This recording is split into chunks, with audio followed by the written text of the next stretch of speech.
4 তলায়। 4 তলায়। আম, ভাড়াটা যদি একটু বলতেন আঙ্কেল।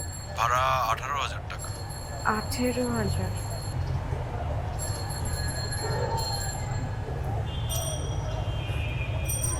আঙ্কেল,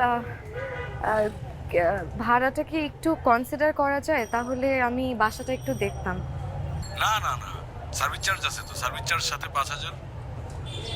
আচ্ছা, ঠিক আছে আঙ্কেল, থ্যাংক ইউ। আসসালামু আলাইকুম আঙ্কেল। ওয়ালাইকুম সালাম।